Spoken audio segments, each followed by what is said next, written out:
Artificial Person juridique, Black Laws, 9e édition. Artificial Person. Traduction. C'est une entité, telle qu'une corporation créée par la loi et à laquelle est donné certains droits et fonctions d'un être humain. Un être réel ou imaginaire qui pour des raisons légales est considéré plus ou moins comme un être humain. Larousse encyclopédique universelle. Personne morale, groupement d'individus auxquels la loi reconnaît une personnalité juridique distincte. Déclaration universelle des droits de l'homme. Article 6. Chacun a le droit à la reconnaissance en tout lieu de sa personnalité juridique. Pacte international relatif aux droits civils et politiques. Article 16. Chacun a droit à la reconnaissance en tout lieu de sa personnalité juridique. Dictionnaire juridique, Black Laws, 9e édition. Intrinsique. ADJ belonging to a sin by its very nature, not dependent on external circumstances, inherent essential. Traduction. Intrinsèque, CA appartient à quelqu'un ou quelque chose de par sa nature. Il ne dépend pas de circonstances extérieures, c'est inhérent et essentiel à ce quelqu'un ou cette chose-là. Centre national de ressources textuelles et lexicales. Intrinsèque, adjective. En parlant d'un objet ou d'une paire. Qui est inhérent, indépendamment de tous les facteurs extérieurs. Beauté, cause, force, mérite, propriété, puissance, qualité, valeur, vertu intrinsèque. Charte des droits et libertés de la personne. Considérant que tout être humain possède des droits et libertés intrinsèques, destinés à assurer sa protection et son épanouissement. Considérant que tous les êtres humains ont dignité et ont droit à une égale protection de la loi. Considérant que le respect de la dignité de l'être humain, l'égalité entre les femmes et les hommes et la reconnaissance des droits et libertés dont ils sont titulaires constituent le fondement de la justice, de la liberté et de la paix. Considérant que les droits et libertés de la personne humaine sont inséparables des droits et libertés d'autrui et du bien-être général. Considérant qu'il y a lieu d'affirmer solennellement dans une charte les libertés et droits fondamentaux de la personne afin que ceux-ci soient garantis par la volonté collective et mieux protégés contre toute violation. À ces causes, Sa Majesté, de l'avis et du consentement de l'Assemblée nationale du Québec, décrète ce qui est international relatif aux droits économiques, sociaux et culturels. Adopté et ouvert à la signature, à la ratification et à l'adhésion par l'Assemblée générale dans sa résolution 2200A, XXI, du 16 décembre 1966. Entrée en vigueur, le 3 janvier 1976, conformément aux dispositions de l'article 27. Préambule. Les États partis au présent pacte. Considérant que, conformément aux principes énoncés dans la Charte des Nations Unies, la reconnaissance de la dignité inhérente à tous les membres de la famille humaine et de leurs droits égaux et inaliénables constitue le fondement de la liberté, de la justice et de la paix dans le monde. Reconnaissant que ces droits découlent de la dignité inhérente à la personne humaine. Reconnaissant que, confère des droits de l'homme, l'idéal de l'être humain libre, libéré de la crainte et de la misère, ne peut être réalisé que si des conditions permettant à chacun de jouir de ses droits économiques, sociaux et culturels, aussi bien que de ses droits civils et politiques, sont créées. Considérant que la Charte des Nations Unies impose aux États l'obligation de promouvoir le respect universel et effectif des droits et des libertés de l'homme. Prenant en considération le fait que l'individu a des devoirs envers autrui et envers la collectivité à laquelle il appartient et est tenu de s'efforcer de promouvoir et de respecter les droits reconnus dans le présent pacte. Sont convenus des articles suivants. Pacte international relatif aux droits économiques, sociaux et culturels. Article 5.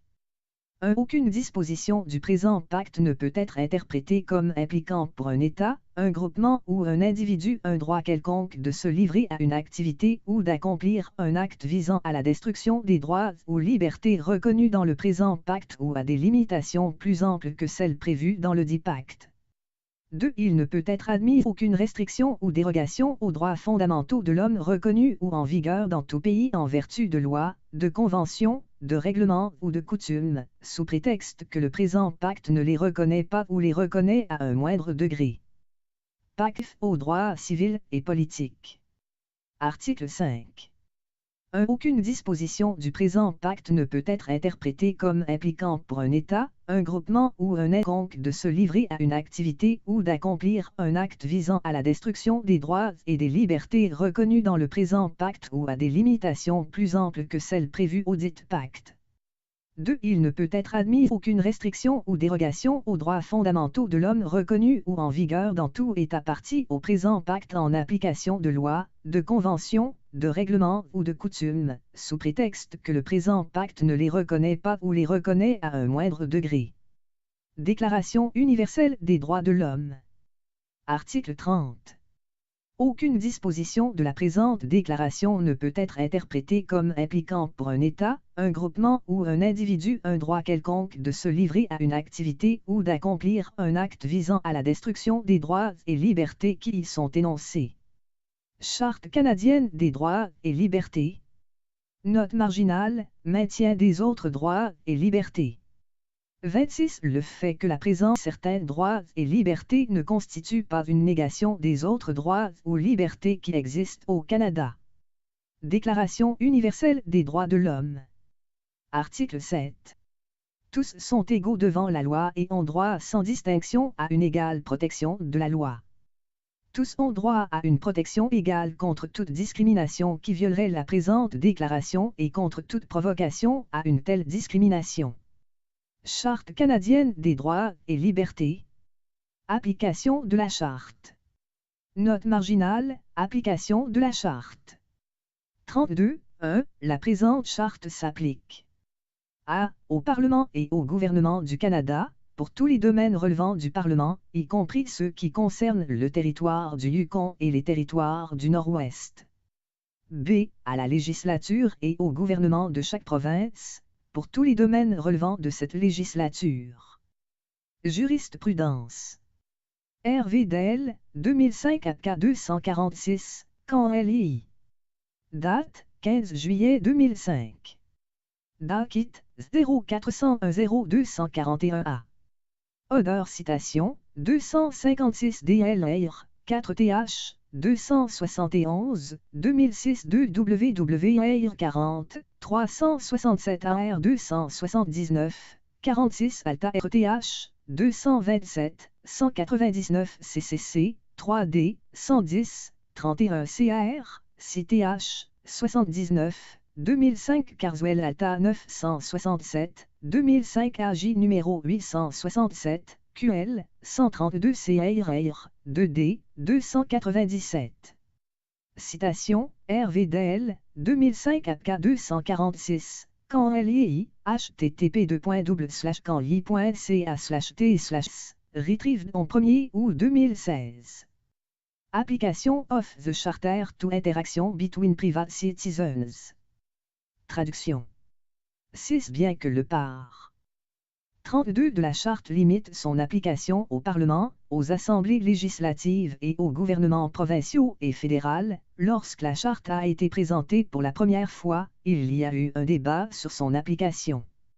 Depuis ce temps, la loi a établi que, en règle générale, la Charte ne s'applique qu'aux actions du gouvernement, et non aux interactions entre citoyens ou institutions privées. Schreiber, Procureur général, 1998 Camp LI 828, CSC, 1998 1 SCA 841, par 27, MC Kinney Cité de Guelph, 1990 Camp LI 60, CSC, 1990 3 SCA 229 au par 182 récemment, dans RC Buet, 2003 1 SCA 631, 2003 CSC 30, Camp LI, par 31, la Cour suprême a confirmé qu'aux fins de la Charte, les agents de sécurité privée ne sont pas différents des autres citoyens, notant que, tandis que les agents de sécurité privée arrêtent, détiennent et fouillent régulièrement des individus, l'exclusion de là un résultat de hasard.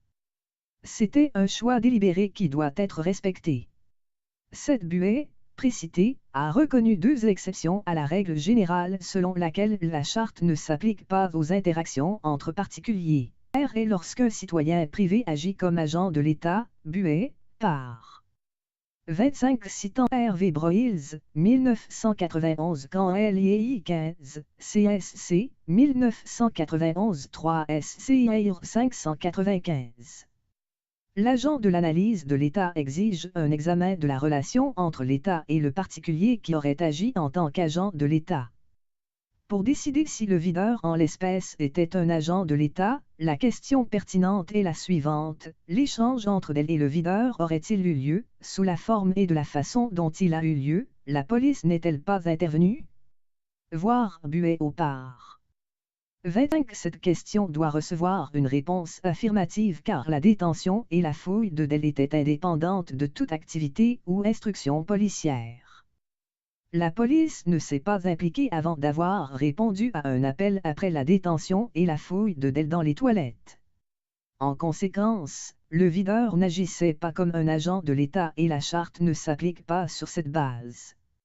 8. La deuxième exception à la règle générale selon laquelle la charte ne s'applique pas entre particuliers se produit lorsqu'une personne privée peut être classée dans la catégorie « partie du gouvernement » parce qu'elle accomplit un buée au par. 25. Citant Eldridge C. Colombie-Britannique, procureur général, 1997 quand LII 327, CSC, 1997 3 SCIR 624.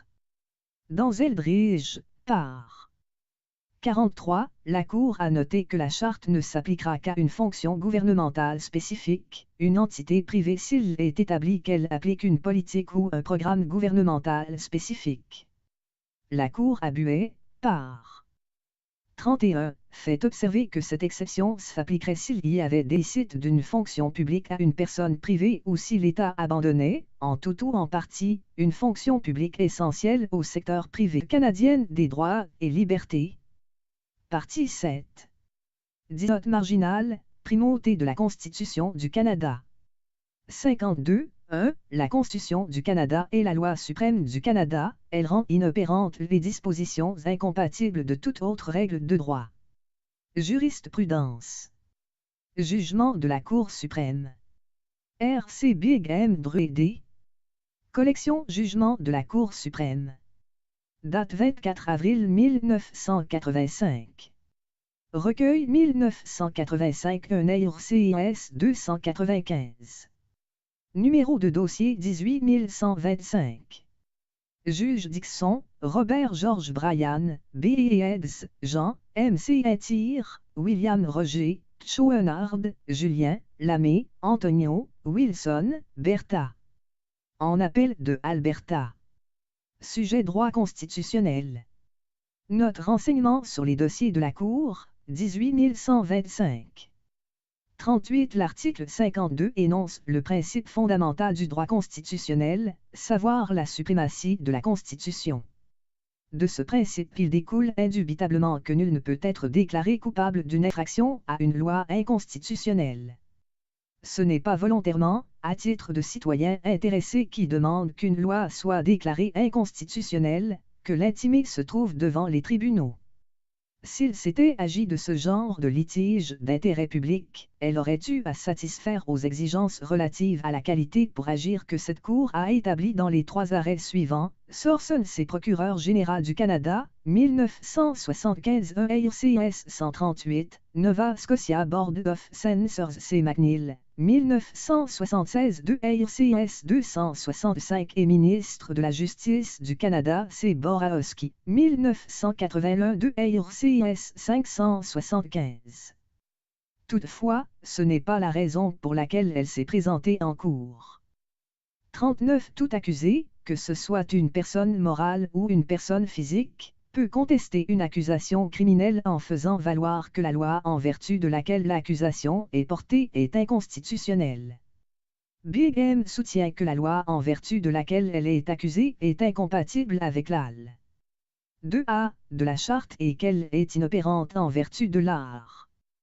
52 de la loi constitutionnelle de 1982. Charte des droits et libertés de la personne du Québec. 54 La Charte lie l'État. 55 La Charte vise les matières qui sont de la compétence législative du Québec. Code civil du Québec. Dispositions préliminaires. Le Code civil du Québec régit, en harmonie avec la Charte des droits et libertés de la personne, chapitre C12, et les principes généraux du droit, les personnes, les rapports entre les personnes, ainsi que les biens. Le Code est constitué d'un ensemble de règles qui, en toute matière auquel se rapporte la lettre, l'esprit ou l'objet de ces dispositions, établit, en termes exprès ou de façon implicite, le droit commun. En ces matières, il constitue le fondement des autres lois qui peuvent elles-mêmes ajouter au Code ou y déroger. Code de procédure pénale. 184 À la demande du défendeur, le juge ordonne le rejet d'un chef d'accusation s'il est convaincu que 1 degré le défendeur a déjà été acquitté ou déclaré coupable de l'infraction décrite au constat d'infraction ou a été en péril d'être déclaré coupable pour cette infraction. 2 degrés l'infraction est prescrite. 3 degrés le défendeur bénéficie d'une immunité de poursuite. 4 degrés la personne mentionnée sur le constat d'infraction comme étant autorisée à délivrer le constat au nom du poursuivant n'était pas autorisée par celui-ci. 5 degrés le poursuivant n'a pas autorité pour intenter la poursuite. 6 degrés un chef d'accusation, auquel ne s'applique pas l'exception prévue à l'article 155, comporte plus d'une infraction. 7 degrés le chef d'accusation ne correspond à aucune infraction créée par une loi en vigueur au moment où se sont produits les faits décrits dans ce chef. 8 degrés la disposition qui crée l'infraction est soit inapplicable constitutionnellement, soit errante, y compris en regard de la Charte canadienne des droits et libertés, partie I de l'annexe B de la loi sur le Canada, chapitre 11 du recueil des lois du Parlement du Royaume-Uni pour l'année 1982, ou de la Charte des droits et libertés de la personne, chapitre C1-2. Code criminel du Canada. Obéissance aux lois de facto. 15 Nul ne peut être déclaré coupable d'une infraction à l'égard d'un acte ou d'une omission en exécution des lois alors édictées et appliquées par les personnes possédant de facto le pouvoir souverain dans et sur le lieu où se produit l'acte ou l'omission. Désobéissance à une loi. 126. 1. À moins qu'une peine ne soit expressément prévue par la loi, quiconque, sans excuse légitime, contrevient à une loi fédérale en accomplissant volontairement une chose qu'elle défend ou en omettant volontairement de faire une chose qu'elle prescrit, est coupable d'un acte criminel et passible d'un emprisonnement maximal de 2 ans. Pacte international relatif aux droits civils et politiques. Première partie. Article 1er. 1. Tous les peuples ont le droit de disposer d'eux-mêmes. En vertu de ce droit, ils déterminent librement leur statut pendant leur développement économique, social et culturel. 2. Pour atteindre leurs fins, tous les peuples peuvent disposer librement de leurs richesses et de leurs ressources naturelles, sans préjudice des obligations qui découlent de la coopération économique internationale, fondée sur le principe de l'intérêt mutuel et du droit international. En aucun cas, un peuple ne pourra être privé de ses propres moyens de subsistance. 3. Les États partis au présent pacte, y compris ceux qui ont la responsabilité d'administrer des territoires non autonomes et des territoires sous tutelle, sont tenus de faciliter la réalisation du droit disposer d'eux-mêmes, et de respecter ce droit, conformément aux dispositions de la Charte des Nations Unies. Charte des droits et libertés de la personne. Chapitre V. Dispositions spéciales et interprétatives. 49. Une atteinte illicite à un droit ou à une liberté reconnue par la présente charte confère à la victime le droit d'obtenir la cessation de cette atteinte et la réparation du préjudice moral ou matériel qui en résulte. En cas d'atteinte illicite et intentionnelle, le tribunal peut en outre condamner son auteur à des dommages-intérêts punitifs. 53. Si un doute surgit dans l'interprétation d'une disposition de la loi, il est tranché dans le sens indiqué par la charte. 50. La charte doit être interprétée de manière à ne pas supprimer, restreindre la jouissance ou l'exercice d'un droit ou d'une liberté de la personne qui n'y est pas inscrit. Code civil du Québec. 3. Toute personne est titulaire de droits de la personnalité, telle et à l'intégrité de sa personne, au respect de son nom, de sa réputation. Ces droits sont incessibles. Charte canadienne des droits et libertés. Garantie juridique. Note marginale T. 7. Chacun a droit à la vie, à la liberté et à la sécurité de sa personne. Il ne peut être porté atteinte à ce droit qu'en conformité avec les principes de justice fondamentale. Liberté fondamentale. Note marginale, liberté fondamentale. 2. Chacun a les libertés fondamentales suivantes. A. Liberté de conscience et de religion. B. D'opinion et d'expression, y compris la liberté de la presse et des autres moyens de communication. C. Liberté de réunion pacifique. D'association. Déclaration universelle des droits de l'homme. Article 19. Tout individu a droit à la liberté d'opinion et d'expression, ce de ne pas être inquiété pour ses opinions et celui de chercher, de recevoir et de répandre, sans considération de frontières, les informations et les idées par quelque moyen d'expression que ce soit. Pacte international relatif aux droits civils et politiques. Article 19. Nul ne peut être inquiété pour ses opinions. 2. Toute personne a droit à la liberté de rechercher, de recevoir et de répandre des informations et des idées de toute espèce, sans considération de frontières, sous une forme orale, écrite, imprimée ou artistique, ou par tout autre moyen de son choix. Déclaration universelle des droits de l'homme. Article 20. 1. Toute personne a droit à la liberté de réunion et d'association pacifique. 2. Nul ne peut être obligé de faire partie d'une association. Liberté au Canada. La Constitution et les lois fédérales, provinciales et territoriales protègent les droits et libertés fondamentales de la personne. La Déclaration canadienne des droits, adoptée en 1960, a été la première loi fédérale en matière de droits de la personne au Canada. Elle garantit de nombreuses libertés et de nombreux droits de l'individu à la vie, à la liberté, à la sécurité de la personne ainsi qu'à la jouissance de ses biens, ainsi que le droit de ne pas se voir privé de n'importe lequel de singulière de la loi, c'est-à-dire sans équité procédurale. La loi canadienne sur les droits de la personne, adoptée en 1977, protège également les droits de la personne dans les secteurs publics et privés fédéraux, par exemple les banques, télécommunications et le transport interprovincial, particulièrement en ce qui concerne le droit à l'égalité et à l'absence de discrimination dans les domaines de l'emploi, du logement. Toutes les provinces et tous les territoires disposent également de lois sur les droits de la personne qui interdisent la discrimination dans l'emploi, le logement et l'installation au public. Certaines lois provinciales et territoriales protègent une plus vaste gamme de droits et de libertés. Mais comme toute autre loi, ces lois peuvent être abrogées ou modifiées et leur protection peut donc être limitée. C'est seulement lorsque la Charte canadienne des droits et libertés a vu le jour que les droits de la personne au Canada ont finalement été protégés par écrit dans la Constitution. Que dit la Charte canadienne des droits et libertés? La Constitution précise que la Charte a préséance sur toute autre loi au Canada parce qu'elle fait partie de la loi suprême du Canada.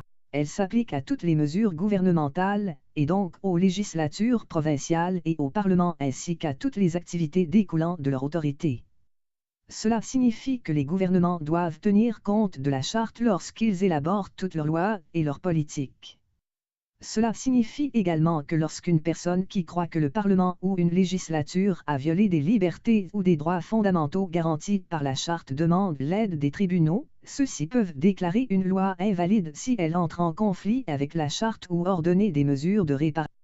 Toutefois, l'article 1 de la Charte reconnaît également que, même dans une démocratie, les droits et les libertés ne sont pas absolus.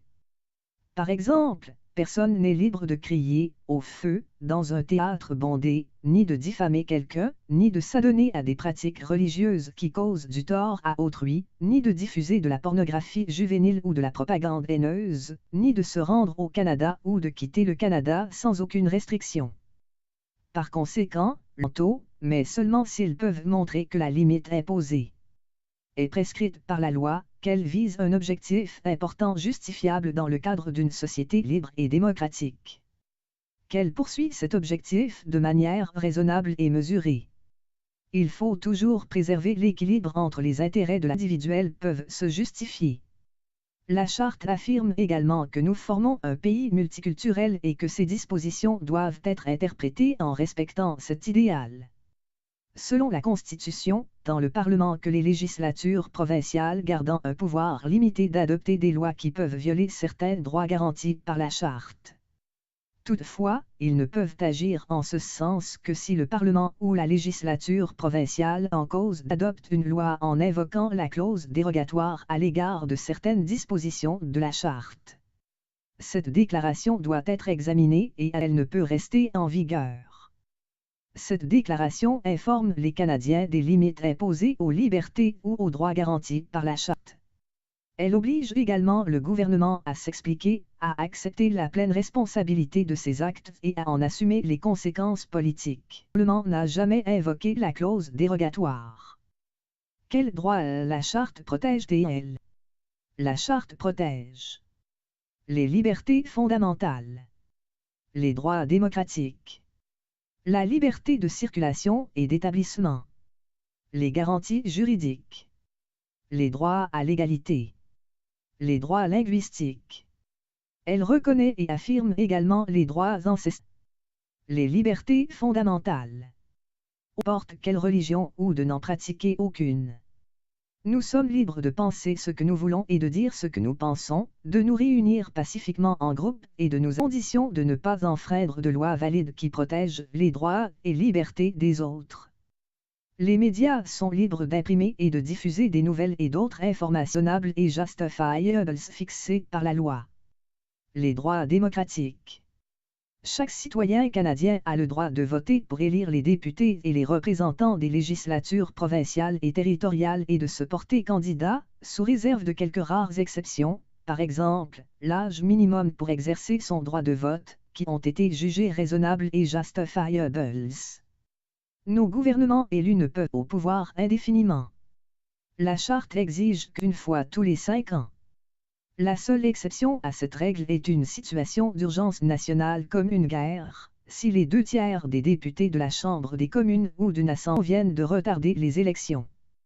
Chaque citoyen a le droit de voir son représentant élu siéger au moins une fois par année au Parlement ou à la législature, de manière à ce que le Parlement et les gouvernements rendent compte de leurs activités. La liberté de circulation et d'établissement. Les citoyens canadiens ont le droit d'entrer au pays, d'y rester et de le quitter.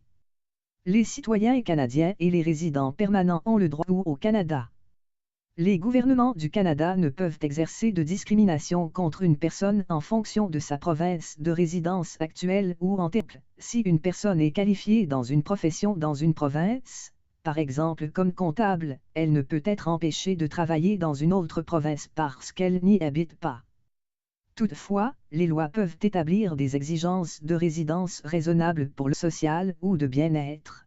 Les provinces dont le taux d'emploi est inférieur à la moyenne nationale peuvent également mettre sur pied des programmes à l'intention de leurs résidents défavorisés sur les plans social et économique sans être obligés d'en faire profiter les non-résidents. Les garanties juridiques devant la loi, indépendamment de leur race, de leur religion, de leur origine nationale ou ethnique, de leur couleur ou de leur déficience physique ou mentale. La Charte protège en outre les droits fondamentaux à la vie, à la liberté ainsi qu'à la sécurité physique et psychologique, ou sécurité de la personne. Nul ne peut être privé de ces droits sans qu'il y ait de procédures judiciaires en règle fondées sur des lois claires et équitables. Le droit d'être présumé innocent jusqu'à preuve du contraire est une garantie constitutionnelle fondamentale. La Charte protège également les attentes raisonnables de toutes les personnes en matière de respect de la vie privée dans leur foyer, dans les lieux privés. Cela signifie notamment qu'ils sont protégés contre des fouilles et saisies abusives par les services policiers et par d'autres autorités gouvernementales pour pénétrer dans votre maison ou prendre d'autres mesures d'intrusion dans votre vie privée. Toute personne est également protégée contre une et doit avoir des motifs raisonnables de croire que vous avez commis un crime avant de vous détenir. Le droit de contester la légalité de votre détention, qu'on appelle aussi habeas corpus, est garanti expressément par la Charte. La Charte vous protège également contre des actes aléatoires ou arbitraires d'organismes d'application de la loi. Par exemple, vous avez le droit d'être informé des raisons de votre arrestation ou de votre détention, de consulter un avocat sans délai, d'être informé de ce droit, et de faire déterminer rapidement par un tribunal si cette détention est légale. Toute personne a le droit de ne pas subir de peines cruelles et inusitées comme la torture, l'emploi d'une force excessive ou exagérée par des agents de l'application de la loi et une peine d'emprisonnement qui est exagérément disproportionnée par rapport à la gravité du crime commis. Lorsqu'une personne est accusée d'une infraction en vertu d'une loi fédérale ou provinciale, elle a aussi le droit d'être informée rapidement de cette infraction, d'être jugée dans un délai raisonnable, de ne pas être contrainte de témoigner à son propre procès, d'être présumée innocente jusqu'à preuve du contraire hors de tout doute raisonnable par un tribunal indépendant et impartial à l'issue d'un procès public et équitable, de ne pas être privée sans motif valable d'une mise en liberté assortie d'un cautionnement raisonnable, de bénéficier d'un procès avec jury en cas d'accusation grave, d'être déclaré coupable uniquement pour un acte ou une omission qui constituait un crime au moment où l'acte ou l'omission a eu lieu, de ne pas être jugé ou puni de infraction, de recevoir la peine la moins lourde si le châtiment pour un crime change entre le moment où il a été commis et le moment où elle est condamnée. À titre de témoin lors d'un procès, toute personne a droit à ce qu'aucun témoignage incriminant qu'elle donne ne soit utilisé contre ses comptes, à moins d'être accusé de parjure, c'est-à-dire d'avoir menti au cours de procédures judiciaires. Toute personne a droit à un interprète lors de procédures judiciaires si elle ne comprend pas la langue dans laquelle celle-ci se déroule ou si elle est malentendante. Les droits à l'égalité. Les droits à l'égalité sont au cœur même de la Charte. Ils visent à garantir que chacun soit traité avec la même dignité et la même considération, accent grave D sans discrimination, indépendamment de ses caractéristiques personnelles comme la race, l'origine ethnique ou nationale, la couleur, la religion, le sexe, l'âge, les déficiences intellectuelles ou physiques, l'orientation sexuelle, la situation matrimoniale ou la citoyenneté. Cela signifie habituellement que toutes les personnes devraient être traitées de la même manière par la loi et que chacun devrait avoir droit aux mêmes avantages offerts par les lois ou les politiques gouvernementales. Cela dit, la Charte n'exige pas que tout le monde soit toujours traité exactement de la même manière. Par exemple, protéger l'égalité signifie parfois que les règles ou les normes doivent être adaptées de manière raisonnable pour tenir compte des différences entre les personnes, notamment en permettant aux gens d'observer des fêtes religieuses différentes sans perdre leur emploi ou en mettant des mesures particulières en place pour permettre aux personnes atteintes d'une déficience visuelle ou auditive d'avoir accès aux services.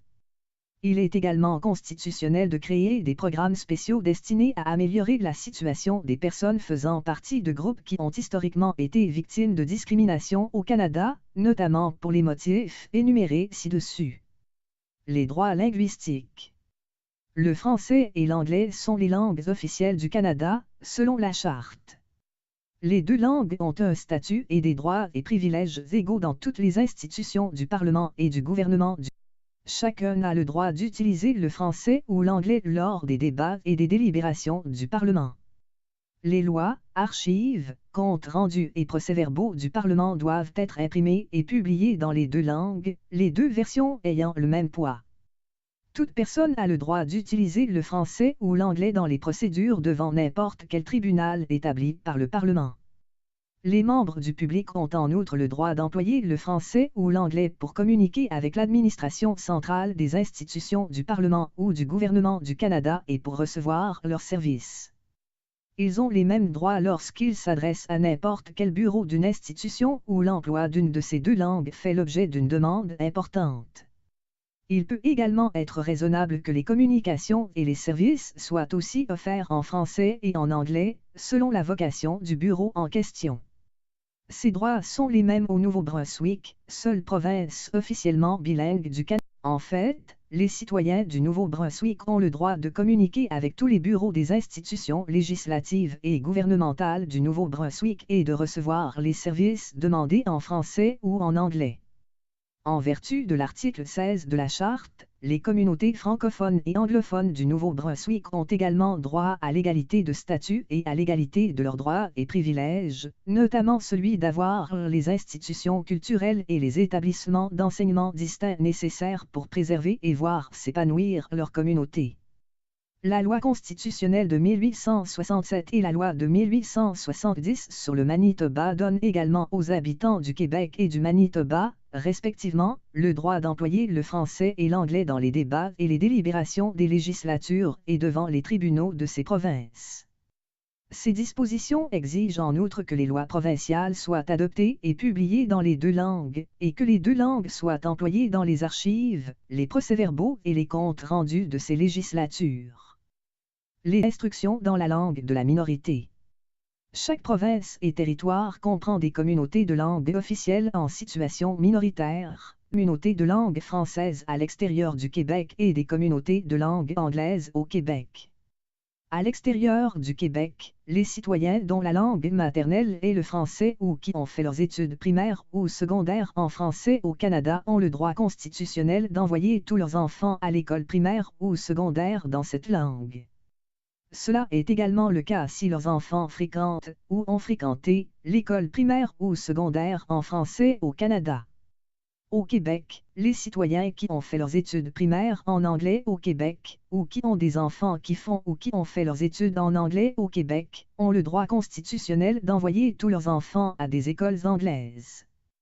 Ce droit à l'instruction dans la langue de la minorité s'exerce là où le nombre d'enfants dans la même situation le justifie, et il peut comprendre le droit de ces enfants de recevoir cet enseignement dans des établissements de la minorité linguistique financés par les fonds publics. Les droits ancestraux et issus de traités. La Charte et la Constitution protègent les droits des peuples autochtones, indiens, inuits et métis, du Canada. Comme mentionné précédemment, l'article 35 de la loi constitutionnelle de 1982 reconnaît et confirme les droits ancestraux ou issus de traités des peuples autochtones.